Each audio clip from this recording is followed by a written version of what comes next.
Hi, this is Jim Pewter with Phil Everly, and Phil and I have been looking at some of my records from my collection. It's kind of interesting. Yes, it certainly is. The labels. Quite a collection. Phil's here, and we're going to bring back some more memories. We got Take a Message to Mary, Devoted to You, Kathy's Clown. We're going to open with what, Phil, on this? Well, I think we ought to open with Problems. Problems, problems, problems all day long. Will my problems work out right or wrong? My baby don't like anything I do. My teacher seems to feel the same way too.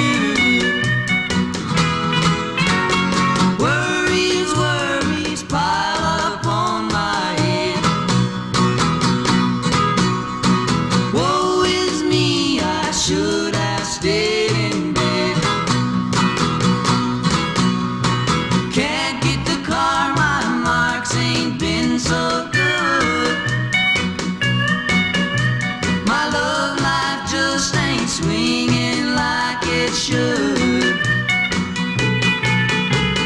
Problems, problems, problems. They're all on account of my loving you like I do. Problems, problems, problems. They won't be solved until I'm sure of you. You can solve my problems with a love that's true. Problems, problems, problems all day long. Problems, problems. We could all relate to that if you grew up in the late 50s, the problems of going to school and breaking up with your girl. And The whole song was a problem, too, at Was the it time. really? Yes, it was. We had a terrible time getting it recorded. it was difficult, huh? Yes, it was. It really was. Just kept saying, well, maybe we can do it better, kind of thing. And it just went around and around in a circle. We just finally said, we got it, went with it. Let's set up, Phil, a sort of a typical Everly Brothers recording session in the late 50s. What would be the first thing that would happen? You would be presented a song, and Usually if we were preparing to record, and we'd come into Nashville and start looking, just go through all the songs that they had, and if we had been writing, which we didn't, we did, but we didn't always use it. We just go through everything that they had, and sometimes we'd find something immediately. Sometimes it'd take a long time. When we did Wake Up Little Susie, the second record, we went through everything they had, and Boudleaux wrote that on the way to show us some other songs, and we finally wound up with that.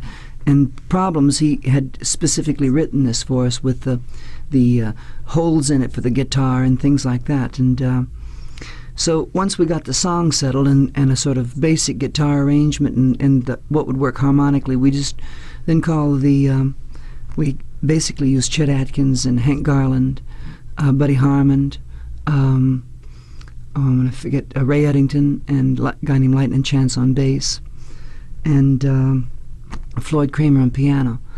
And we just all go in and show them the song at the session once it started and go with it. this tune here we're going to play, Take a Message to Mary, came out in 1959.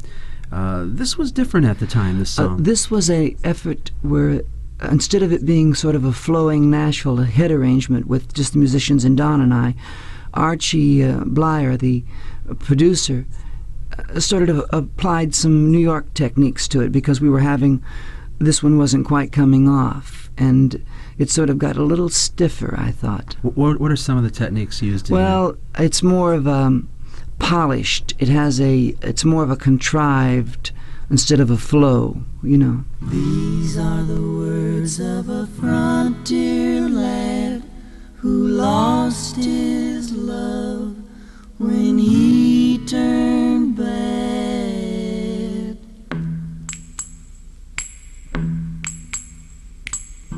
Take a message to Mary, but don't tell her where I am. Take a message to Mary, but don't say I'm in a jam. You can tell her I had to see the world, or tell her that my ship set sail. You can say she'd better not wait for me, but don't tell her I'm in jail. Oh, don't tell her I'm in jail.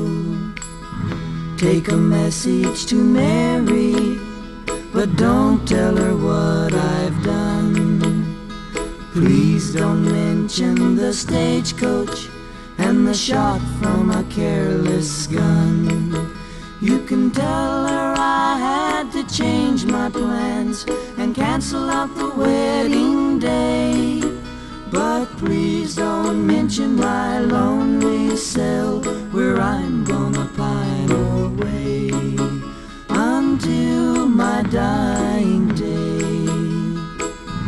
Take a message to Mary, but don't tell her all you know. My heart's aching for Mary, Lord knows I miss her so. Just tell her I went to Timbuktu, tell her I'm searching for gold. You can say she'd better find someone new to cherish and to hold. Oh Lord, this cell is cold. Mary, Mary, oh Lord, this cell is cold. Take a message to Mary, Everly Brothers. Only the wildest dreamers can predict a utopia on Earth. Plain fact of the matter is that we'll always have problems here and there, and there's a mighty big one facing the whole world right now. It's called the energy crisis. We're all asked to save fuel whenever we can, and here's one way to do it in a private or government vehicle. Try to make trips during off-peak travel times so there'll be a minimum of starts and stops. It'll help. Well, great memories with Phil Everly. And we're back to about 1959 on that particular one, Take a Message to Mary. Archie Blyer, who worked with Arthur Godfrey, a lot of the younger people listening might not remember him, but he had a label called Cadence, which you fellows were signed to. But just about everything Archie did, there was a certain simplicity and a professionalism on Cadence Records that really shines through. He was a great believer in the basic principles of recording our great song, sung by people that it fits, and done with something interesting at the beginning, and letting the song happen. And those are basic recording principles that and Don and I have always adhered to, and they're probably the standard forms if one were setting out to record. He was a good teacher, just knew his music, and once in a while he would put his hand in, but usually he traveled with a very light hand. But the ones that he did touch, he touched gingerly, but you can tell. I'd like to mention some of the other people that he produced. Andy Williams, of Yes. course, Johnny Tillotson. The Cordettes. Cordettes, right. Yeah. And Hernando's Hideaway, and some of those were just by his orchestra, too. That's right. My first wife was his daughter. He eventually became my father-in-law, That's right, I remember reading that. And I was always very fond of him. He's well respected in the industry still to this day. You don't hear about Archie anymore. Well, he had the first Family album, and retired after that. Which was a huge success in Yes, '63. it was, yeah. Next, we got Devoted to You, which has been a classic through the years. A lot of people have recorded this. Any particular memory comes to mind? Strange thing about the song, it again was a Boodle O'Brien song, and designed like a English madrigal, and just to utilize the harmonies that we had.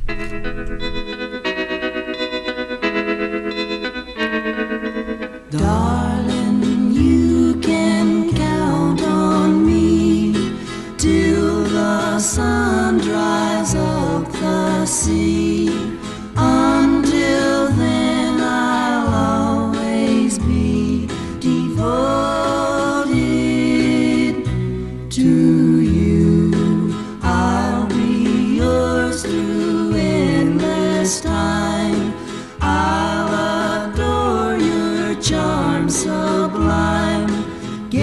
guess by now you know that I'm devoted to you. I'll never hurt you, I'll never lie, I'll never be untrue. I'll never give you reason to cry. I'd be unhappy if you were blue. Through the years my love will grow. Like a river it will flow. It can't die because I'm so devoted to you. I'll never hurt you, I'll never lie, I'll never be untrue. I'll never give you reason to cry. I'd be unhappy if you were blue. Through the years my love will grow. Like a river it will flow. It can't die because I'm so devoted to you.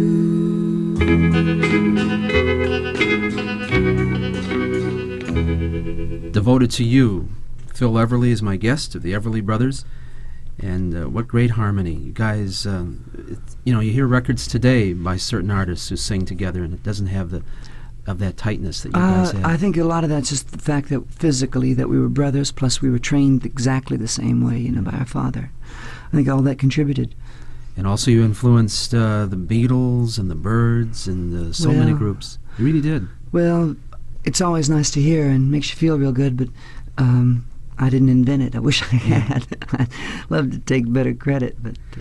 We're going to feature a tune now, I believe came out in 1960, went to #1, song that you and Don wrote, Kathy's Clown. That was the year that was the last year of a contract with Cadence, and we moved on to Warner Brothers, and it was very important because there was much wonder, I guess, around us what we could do by ourselves, or with less help, without the help of Archie, and it was an important record. We did a complete album before we did this.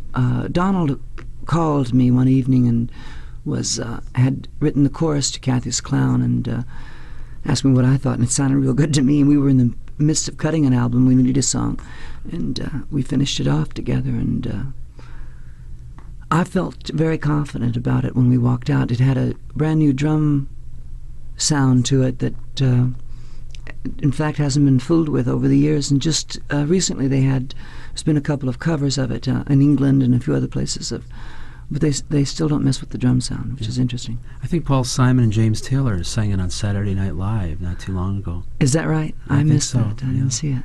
But it was, you leave the Cadence label with a lot of hits. You go to Warner Brothers, which was located in California at the time. Yeah, it was a big cultural step, supposedly, but we cut it in Nashville still with the same musicians, same everything, same studios, same everything except without Archie. All the way to #1.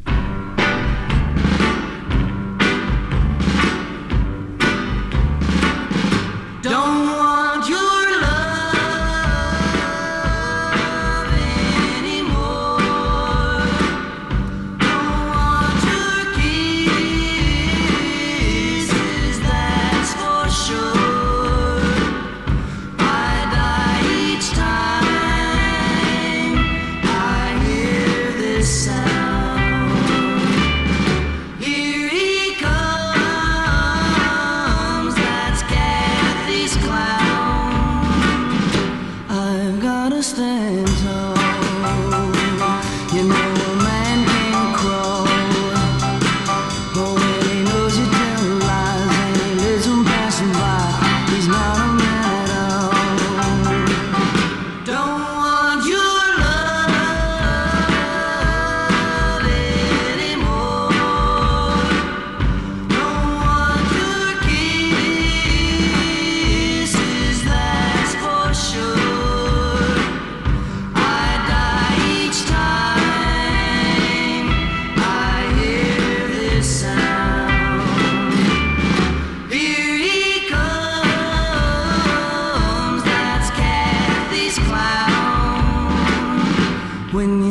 shed a tear, and you know that it's sincere.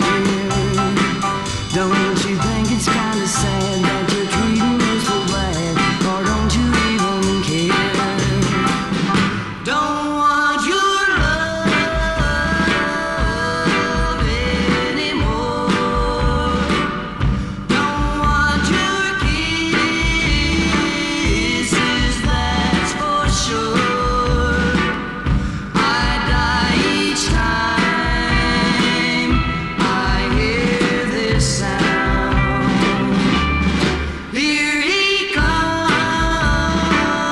that's Kathy's clown. That's Kathy's clown. That's Kathy's clown. Kathy's Clown with the Everly Brothers, and you had a story about the drums. Oh, that was the drumming was done by Buddy Harmon, and the reason Buddy did almost all the drumming out of Nashville for Roy, for whoever cut in Nashville. Buddy Harmon was the drummer, and the reason that rock and roll has that basic kind of raw, raunchy sound is that Buddy when he wasn't playing sessions, played in the place called Printer's Alleys, which was a stripper's place, kind of an illegal stripper's place. So it was really wild, and I've gone down to see him, not the girls, mind you, just to hear the drumming. And it was good. Was it? Yes. There's a legend around Harvard College that in the late 1800s, the nagging of a great woman astronomer, Maria Mitchell, helped establish the Harvard Annex that became Radcliffe College. I believe in women even more than I believe in astronomy, she said, and she could see no logic in a man saying he had to limit the opportunities or education of a woman. Her own brilliant existence disproved that. Another great woman who believed women to be invincible. Today's military woman is offered a full spectrum of job opportunities and educational benefits in her service. A great chance to say, I am woman, I can do anything, and prove it. The military salutes its pharmacists, divers, court reporters, women on their way, achieving their goals. Phil Everly and Jim Pewter were just reminiscing, late 50s, early 60s, and we got something recent that Phil recorded for Snuff Garrett, and this came out on Elektra. Yes. Snuff and I got an opportunity last year to work together. We've known each other for 20 years and laughed too many hours not to have gone to work. And it was a great experience working with him. It was really fun. And some of the songs that I'd written, and we did a lot of the things I'd written, and one of them was this song, and it's sort of a divorcing man's lament at the beer parlor, you know, which I've been through a couple of times, so I knew the song real well. I think a lot of people will relate to this. I picked up the album. Snuff gave me a copy of it a while back, and I listened to it, and this song grabbed me right away. Then Living Alone was another tune on the album that I started to like. And then there's one that goes, da, da, da, You Broke It. You Broke It. I like that. Yeah, that's my favorite. Yeah, I like that. That's very well I done. do that one live and Living Alone. I do all three of those songs live when I play. Yeah. But Buy Me a Beer is the one we're going to play, and it's about a guy, girl walked out or broke up, whatever. Yeah, he's down to no money, needs somebody to buy him a... So he turns to the guy on the right or the left, and they help out with something a little stronger than 3-2, I bet, right? In fact, he wants an entire case. An entire case. Phil Everly. Buy me a beer, boys, buy me a beer.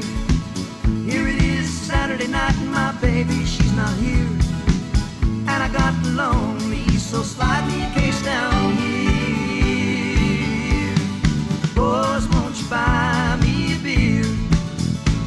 She was wilder than an Oklahoma twister, with her golden hair and lips of cherry red. She was hotter than a $2 pistol, way too hot to stay in just one bed. So buy me a beer, boys, buy me a beer. Here it is, Saturday night, my baby, she's not here. And I got lonely, so slide me a case down here. Boys, won't you buy me a beer? The only thing she left me was a bill for master charge and a stack of paperbacks on the living room floor, a pile of dirty sheets up in the bedroom, and a pair of socks I'd never seen before. So buy me a beer, boys, buy me a beer. Here it is,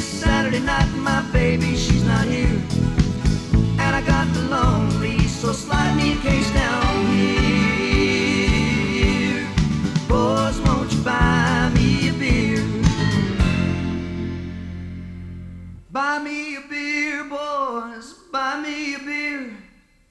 Here it is, Saturday night, and my baby, she's not here.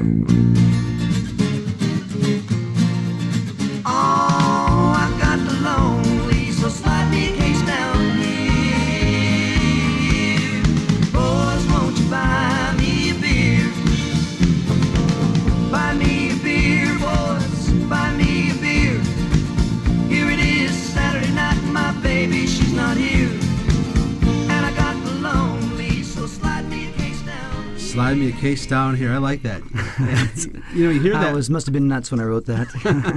No, you hear that. Right, that grabs you. That's a good song. Buy me a beer. It's a fun thing, and I've lived it more times than I can reiterate. Tell me about most recently.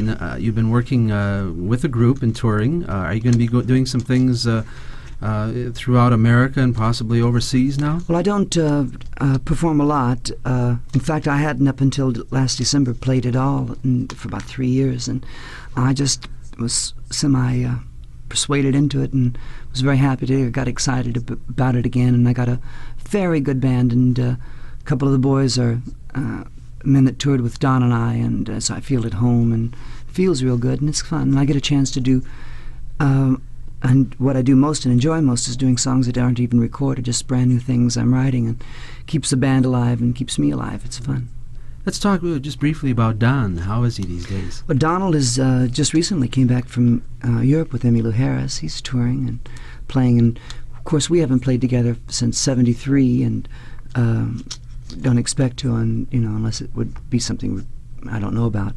But he tours around and performs and does his new things and works in that direction. And he's recorded on his own too. Yeah, he does the same, pretty much the same. Yeah. Phil Everly's my guest. We're going to go back and pick out another favorite from our past. This song is a good rocker, and it's a story of poor Jenny. And how did this come about? We were looking for an up-tempo song, and this is the one that we sort of settled on. And it's a very peculiar thing about Poor Jenny.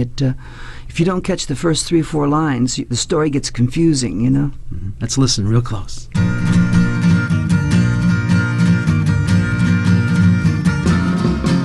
I took my little Jenny to a party last night. At 10 o'clock it ended in a heck of a fight. When someone hit my Jenny, she went out like a light. Poor Jenny. And then some joker wind called the cops on the phone.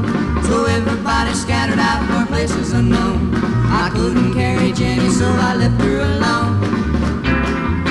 Poor Jenny. Well, Jenny had her picture in the paper this morning. She made it with a bang. According to the story in the paper this morning, Jenny is the leader of a teenage gang. Jenny has a brother and he's hot on my trail. Her daddy wants to ride me out of town on a rail. I hope I'll be around when Jenny gets out of jail. Poor Jenny.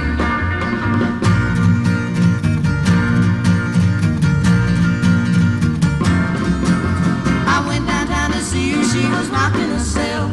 She wasn't very glad to see me, that I could tell. In fact, to tell the truth, she wasn't looking too well. Poor Jenny. Her eye was black, her face was red, her hair was a fright. She looked as though she'd been crying half of the night.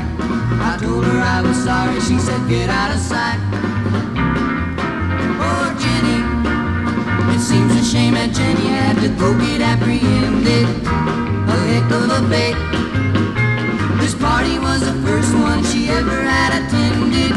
It had to happen on her very first day. Jenny has a brother and he's hot on my trail. Her daddy wants to ride me out of town on the rail.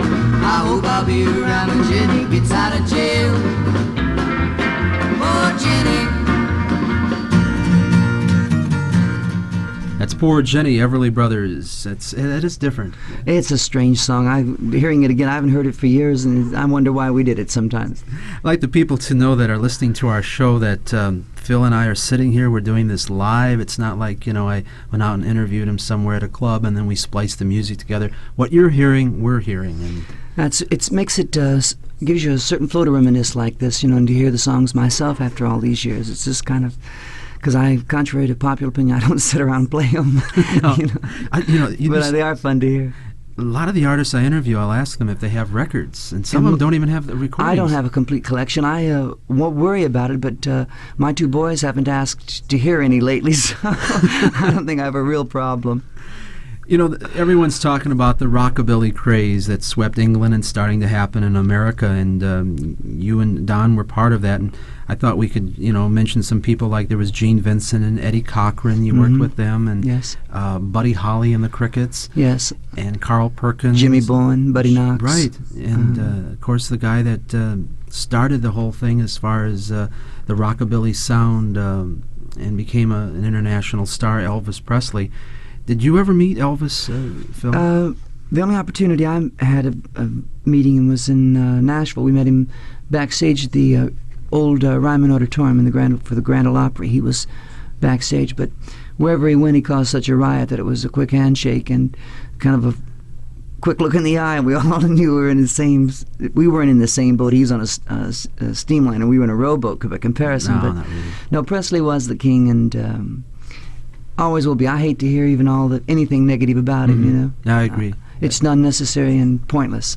It's kind of like the times we live in. If any kind of heroes that came on the scene, the media or whatever will go back and they'll dig out anything. Or a lot of things are untrue and they just print them because the people have passed on. And it's irrelevant to me whether it's true or not, because I know personally that the doors that he opened up, a lot of people walked through, and anybody with long hair did, and owe him that kind of respect. And I also know too one other thing that's very important. Having lived an existence similar to Elvis, it is not that fantastic an existence, that fishbowl kind of life, and he even led a tighter one. The song that we're hearing now is Mystery Train, one of his first recordings on Sun. This is the instrumental with Jimmy Burton, and this is Jim Pewter with Phil Everly. He's going to be back with me tomorrow.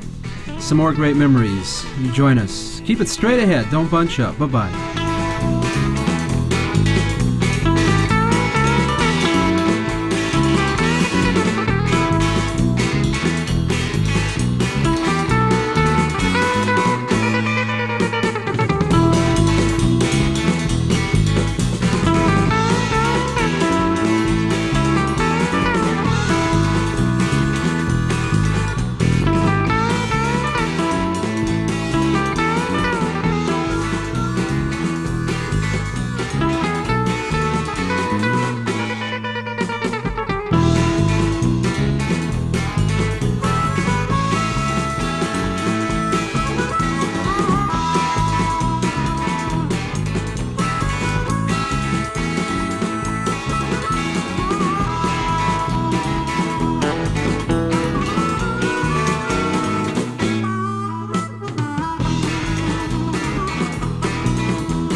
Everybody jump up in your seat. Wow. Here is a man with a million beats. Wow. He make you jump, he make you sing. Wow. He'll do just about anything. Wow. Everybody gonna rock and roll steady with the Jim Pewter Show. Hi ho, diddly dum. drum. Here comes Jim and I look at him run. We went whopping down old Broadway, rocking and rolling till the break of day. Everybody on a rock roll steady with the Jim Pewter Show. Jim Pewter Show. Jim Pewter Show. Jim Pewter Show. Jim Pewter Show. Just hanging out with Phil Everly.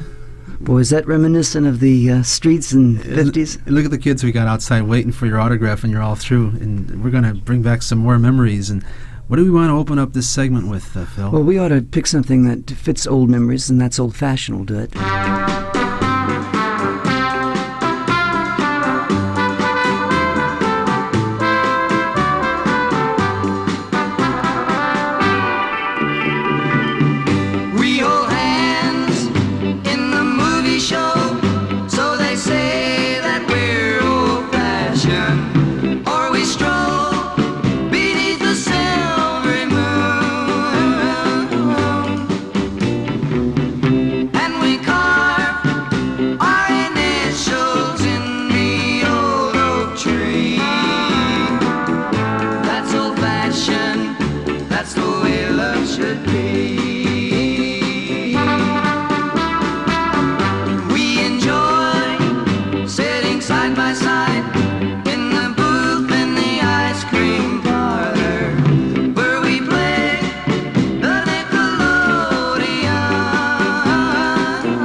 '62. That's a unique sound at the time. Still holds up. It just, the idea felt right at the time, as you could start to see everything moving, you know, picking up pace and all. And it was a song from New York. We were having trouble because of business differences of getting Boudleaux Bryant songs at this time, not with Boudleaux, but with a publisher at the time. And so we were having to find a material elsewhere. And we weren't writing. We were writing, but we just weren't believing in our stuff enough to be doing our own things at the time. Mm-hmm. We're going to play another tune that came out around the same time, 1962, which was a top 10 hit called Crying in the Rain. And there's an interesting story behind this. The song came out in New York, right, Phil? Yes, it did. Yes. And why don't you mention who wrote the tune?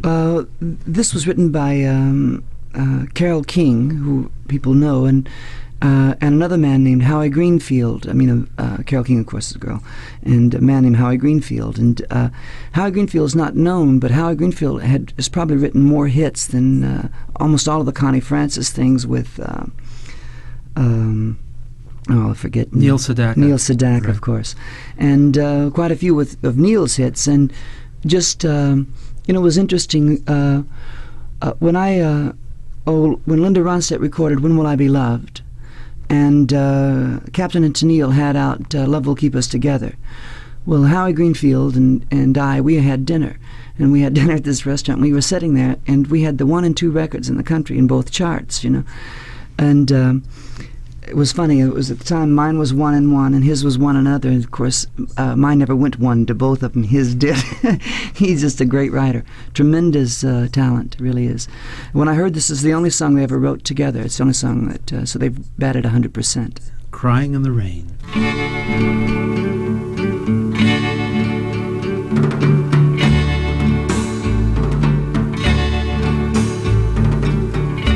I'll never let you see the way my broken heart is hurting me.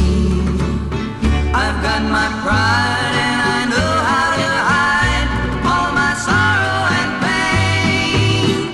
I'll do my crying in the rain. If I wait for cloudy skies, you won't know the rain from the tears in my eyes. You'll never know that I still love you so, though the heartaches remain. I'll do my crying in the rain.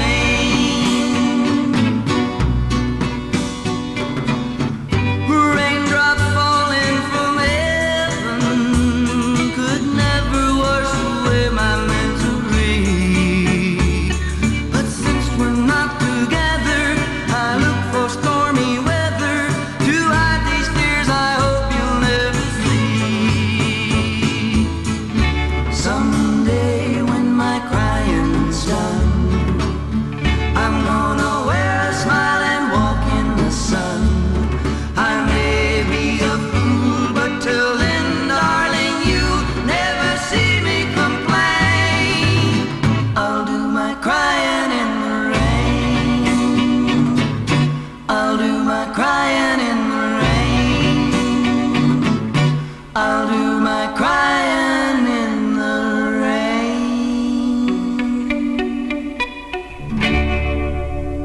Everly Brothers, Crying in the Rain. Beautiful song. There were so many songs that I didn't have time for. I wish we could play. There was Ebony Eyes that came out around that time. Oh, that was we never performed that song live. We just made the record and left it alone. It was so depressing, you know. I got to tell you a story. It's a sad song. People that remember the tune, it's about an air crash.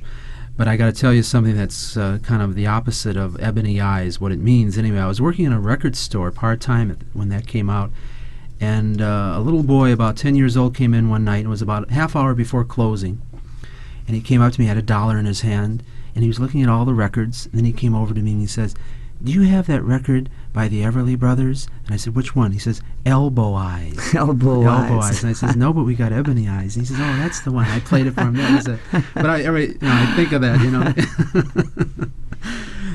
Let me do this first, Phil, and then we'll have a Little Richard song coming up, a rocker called Lucille. Cancer. The word itself is unpleasant to think about, but think about this. Modern doctors have 3 powerful weapons against cancer: surgery, radiation, and chemical therapy.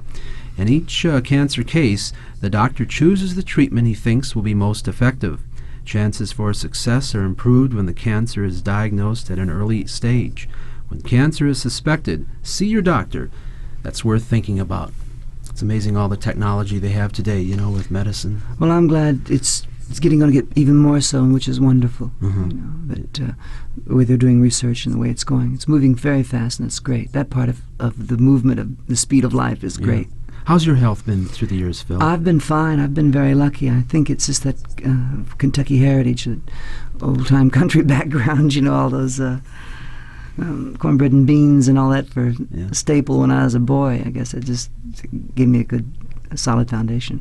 Do you have times when you flash back to your childhood more now than you did maybe 10 years ago? Well, it seems to be, but I was afraid. I'm glad to hear other people are doing that. I was afraid I was getting senile. No, I'm going through that lately. I'll be thinking about, like, when I'm 5 years old and my dad and I are maybe playing, you know, like in a yard, and then I'm thinking about maybe when I was 17, real clear images. Yes, I do that too. I think that's just, I don't know. Of course, I'm older than you, and I think you reach a place in life and you start looking at things, and you don't see them as the activity of now. You sort of see it as of the overall life flow, and you get a different perspective of that, and it's necessary.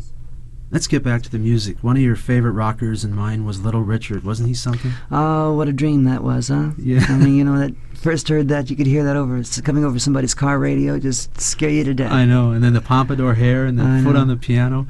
What made you and Don decide to do this Lucille tune? Well, I guess that Little Richard, Bo Diddley, all of them influenced everybody. And the thing that we did when we did Lucille is that we used every guitar player in Nashville, all doing the same riff that had not been done before. And there's 8 different guitar players playing that one line, which is why it's so thick. Instead of multiple recording, it's really playing at the same time live. It's got a different sound.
Lucille, that's the Everly Brothers, and Little Richard recorded that back in the late 50s, and then you had it on the charts in the 1960.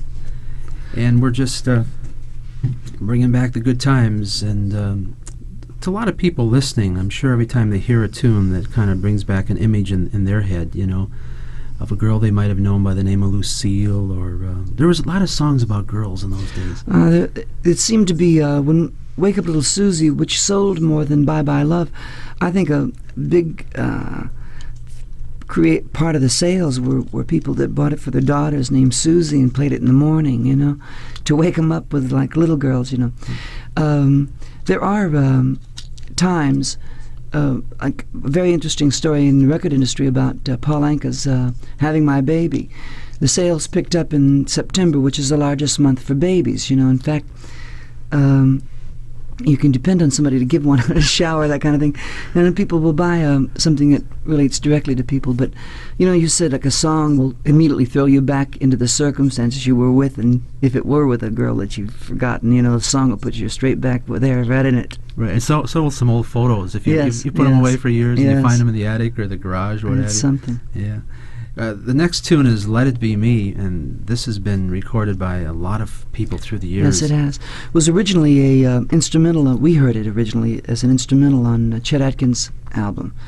And when we found out it had lyrics, and the lyrics turned out to be as good as they are. They're really great lyrics. And a Frenchman, it's a French song. And we left Nashville and cut this in New York City with strings, which is the first time we had done that. And the song is so good that the record made it, but it's a great song.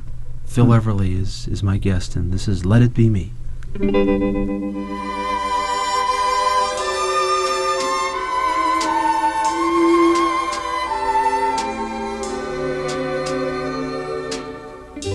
I bless the day to stay around you, and so I beg you, let it be me. Don't take this heaven from one if you must cling to someone now and forever. Let it be me. Each time we meet, love, I find complete love without your sweet love. What would life be? So never leave me lonely. Tell me you love me only, and that you'll always let it be me. Each time we meet, love, I find complete love without your sweet love. What would life be? So never leave me lonely. Tell me you love me only, and that you'll always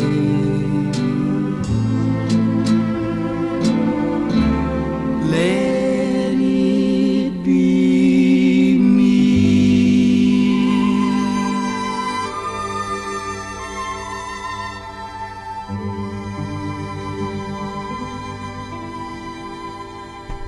That's the Everly Brothers, Let It Be Me, and then also later on it was Jerry Butler, Betty Everett, and then Glenn Campbell, and we just mentioned her name a sec. Bobby Gentry, Mhm. right. And even some more, too, I think, you know. There was, on All I Have to Do Is Dream, not Doctor, who is, he's a great actor now, he's doing quite well. It's not Dr. Kildare, but one of the... Oh, Richard Chamberlain. Richard Chamberlain recorded All I Have to Do Is Dream and got in the charts with it. That's right. Yeah. It just shows you what a song and singing can do, huh? I think Jan and Dean also recorded All I Have to Do Is Dream. Oh, did they? I That's didn't right. know. Yeah. I didn't hear that. On a live album, it was called Command Performance. Next, we got Walk Right Back, and a big hit in '61. Was also written by a former cricket that worked with Buddy Holly, a good friend of yours, Yes, Sonny Sonny Curtis. Yeah. Yes, Sonny and Sonny was when Buddy was killed, and the Crickets in 1960 came to work with Don and I, and toured with us in England and all of the United States for a while. And Sonny played guitar at the time, and Sonny was in the Army. We had he had shown us a song before his draft was he was drafted, and he wound up and he was in Germany, he said, and it came over the Armed Forces radio, and he said, "That's my song," and he said nobody believed him. He didn't know because he was over there and Yeah. hearing the song. He said, "I wrote that," and nobody believed him in the barracks for the longest time, but they finally did. Who does the guitar part on this? I think it's probably the session man, and Donald's probably playing. Sonny could also be playing, you know, I don't recall at the time. But the basic guitar approach had been worked out by Sonny as he had written the song, and including the harmony, some of the ideas in the harmony.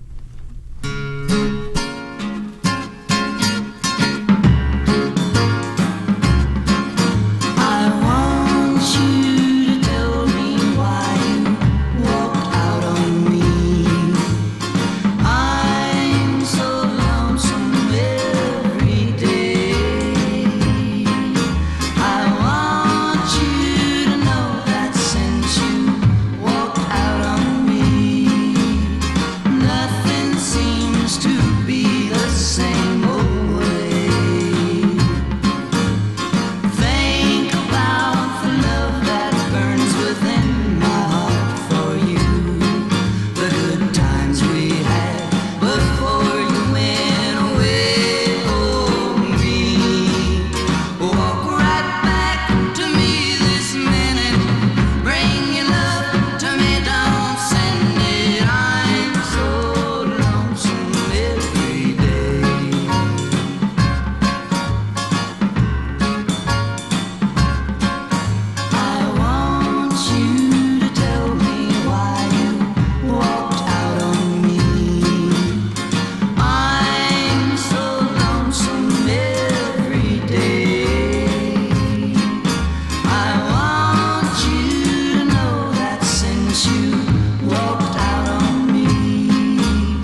Phil Everly was just saying that's one of the tunes that gets a lot of reaction in clubs today. When I do it live, it seems to mean more than you can do something else that you think they might know, but it stands out. I think it's Jerry Allison playing the drums, as he played on that, and he played on Let It Be Me. Of course, he was the drummer in the Crickets, and possibly the best rock and roll drummer ever. When he played in the early days, he did some very innovative work. We're going to be featuring the Crickets backing you up in just a few seconds. Your signature is the legal way you conduct your personal affairs. Guard it carefully and watch what you sign. Be careful about setting up a power of attorney. Make sure you can trust the person named to act on your behalf. Chances are you don't even need one, but if you think you do, consult your legal assistance officer. Maybe the answer is a special power of attorney, which allows the person you've named to act only on limited basis and only for specific purposes. With a special power of attorney, you continue to be in full command of your personal affairs. That's so true. That's a good advice. That really is. Having dealt with attorneys in my time and the power of attorney, it's good advice. It can get crazy, can it, sometime with the paperwork? Business has never been my main suit, and you have to be careful. Mm-hmm. It's too bad sometimes you can have a good relationship with somebody, then all of a sudden the business enters into it, and then a lot of tension and strains, you know. Through the years, and whenever you are dealing with any kind of large situation, or it starts to become large, you have to be extremely careful, because there's always outside influences that are going to continually try to become part of that, and it's rare combinations that make success. Mm-hmm. Phil, you joined the Marine Corps in 1962, is that right? Yes, we joined the reserve plan. You know, I was coming up for the draft, and we had an uncle that was in the Marines, and the reserve plan in the Marine Corps offered the best chance for Don and I, you know, although I got scared like everybody that they were going to call us up, because there was no special services inside, I found out. And you know, all in all, men serving in the armed forces, anybody that's taking that much time out of their life and doing that kind of effort, I believe in a strong military, and I know it takes a lot of dedication to live the military life, having seen it what a little short time I did. And men are to be proud of themselves. I am, you know, I want them to know that too. Mm-hmm. That's nice. I imagine you a lot of the people you met while you were in the Marine Corps, it was a kind of a different experience. Well, the Marine Corps, if you've been in the Marine Corps, it's sort of a fraternity anyhow. Once you've been in there, you're one of them, and periodically I'll get a sergeant that, a real Marine Corps sergeant, you know, will show up and say so, you know, usually from the audience up on top of the table. Yeah. Let's get back to your music and a song called Till I Kissed You that came out in 1959. And when Jerry Allison of the Crickets was in here a year ago, he mentioned this tune, how he played on the recording, and in fact the rest of the Crickets did too. And this was around the summer of '59. Buddy had already passed on. The Crickets were continuing to record and tour with Sonny singing with them, and Jerry Naylor came about a little bit later with the group around that time. But this must have been a lot of fun working with them, because... Well, they went on tour with us, which was great for us, because it was people we really knew could play, and we toured. We didn't... well, I guess we did it about a year and a half, something like that, but Donald wrote this song, and wrote it in Australia while we were on tour. And when we came back to record it, J.I. added those broom brooms, which became sort of the first time that somebody had taken a rock and roll drummer, and made sort of a lead sort of idea about it. Unusual.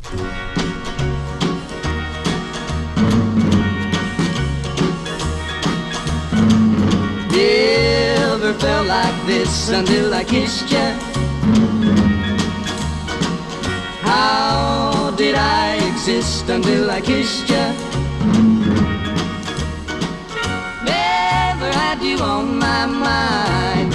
Now you're there all the time. Never knew what I missed till I kissed you. I kissed you. Oh yeah, things have really changed since I kissed you. My life's not the same now that I kissed you. Oh yeah, you got a way about you.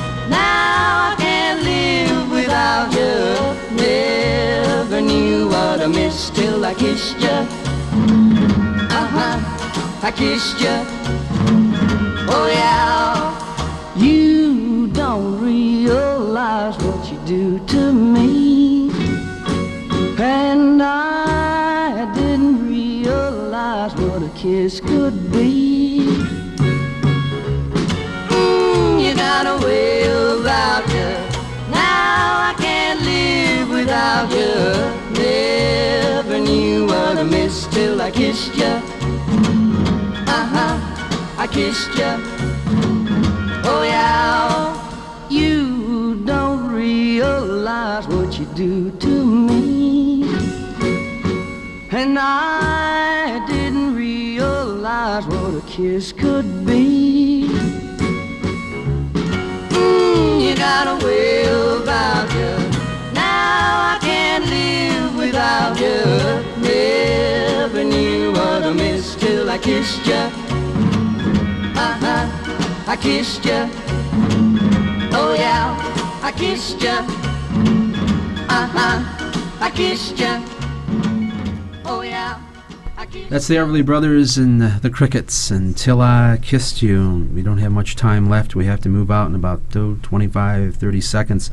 But I want to thank you, Phil, for coming by and spending time with us. Well, I was glad that it's good to see you after all this time. Let's don't make it so long. I know. Well, in the picture I showed you on a few days ago in the 1950s. We must be about 2 there, don't you think? It's time has gone by. The music still holds up, though, doesn't it? Yeah, I hope so. You know, I like to believe so. Yeah, and I wish you all the best. And anything new that you record, you let me know, because I want to share it with our audience. Well, thank you. Jim Pewter and Phil Everly moving out. You keep it straight ahead, don't bunch up. Bye-bye.